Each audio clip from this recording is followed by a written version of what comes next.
जर ते तेवढं नसेल तर त्याच्यामध्ये आपल्याला लोड एक्सटेन्शन ऍडिशनल लूटसाठी अर्ज करावा लागतो.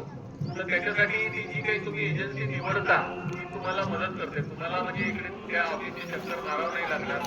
जी काही तुम्ही एजन्सी निवडाल ते एजन्सीवाला सगळं करून देणार तुम्हाला.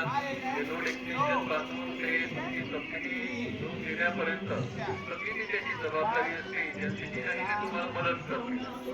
तर त्याच्यामध्ये कसं असते की सर्वप्रथम जे समजा 1 किलो वॅटचा आपल्याला लावायचा आहे प्रकल्प, तर त्याच्यासाठी साधारणतः एक 60 ते 70 हजाराच्या मध्ये 60 ते 70 हजाराच्या मध्ये त्याची कॉस्ट पडेल.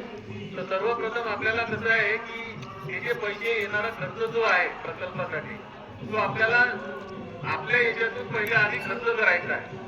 आणि ते एकदा तुमच्या छतावरती सोलरचं लागल्यावरती युनिट लागल्यावरती केंद्र शासनाकडनं तुम्हाला ती सबसिडी मिळणार असते. तुमच्या बँकेचे जे खातं असते तुमच्या बँकेच्या खात्यामध्ये ती सबसिडी जी आहे ती जमा होत असते.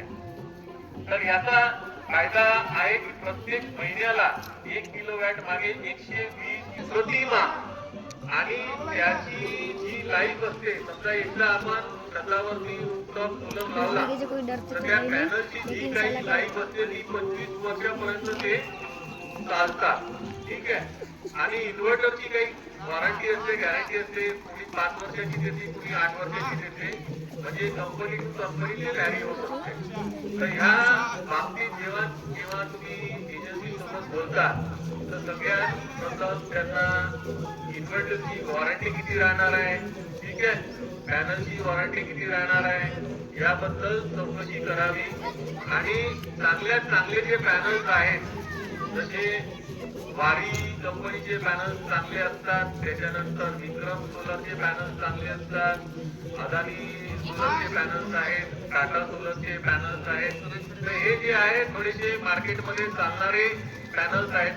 तर ह्या प्रकारे तुमचाही तुम्ही रिसर्च करावा आणि त्या पद्धतीने त्या एजन्सी सोबत बोलून जे काही आपल्या घरात छतावरती युनिट बसवणार आहेत तर ते चांगल्या पद्धतीने आणि चांगल्या कंपनीचं आपल्या छतावरती लावलेलं असावं याची आपण काळजी घ्यावी. आणि त्या हिशोबाने तुमची जे काही 1 किलोवॅट त्याला खर्च येतो तर त्या हिशोबाने तुम्ही करू शकता. हे झाले सर्व सूर्यघर योजना. ठीक आहे. याच्यामध्ये सबसिडीची जी लिमिट आहे ती 78,000 रुपये आहे 3 किलोवॅट पर्यंत. मग त्याच्यावरती जर तुम्ही किती लावलं 5 किलोवॅट लावत आहे तरी तुम्हाला 78,000 रुपये सबसिडी मिळणार. ठीक आहे.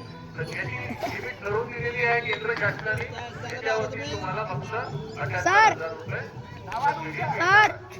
त्याच्यानंतर दुसरी योजना जी आहे स्मार्ट योजना. आता स्मार्ट योजना कोणासाठी आहे यांची वापर 100 युनिट पर्यंत किंवा त्याच्यापेक्षा कमी असेल त्या लोकांसाठी स्मार्ट योजना आहे. तर स्मार्ट योजना म्हणजे काय, स्वयंपूर्ण महाराष्ट्र आवासीय रूफटॉप सोलर योजना. ठीक आहे.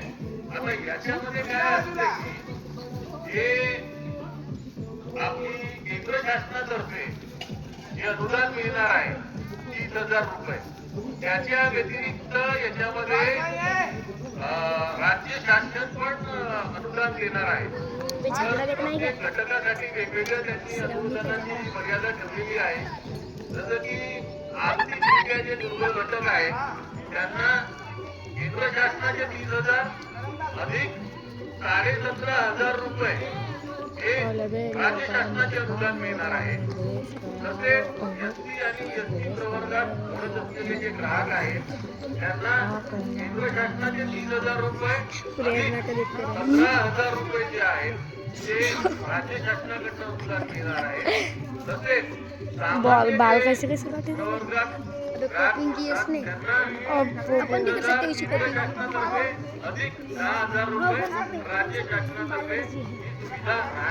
बाल बढ़ने चाहिए, लड़की की समांतर को हरकत चाहिए.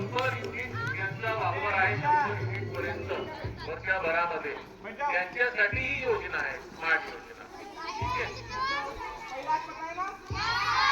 आता हे झालं आपलं घराच्या छतावरचं जे आपण सोलर लावणार आहे याच्याबद्दल माहिती झाली.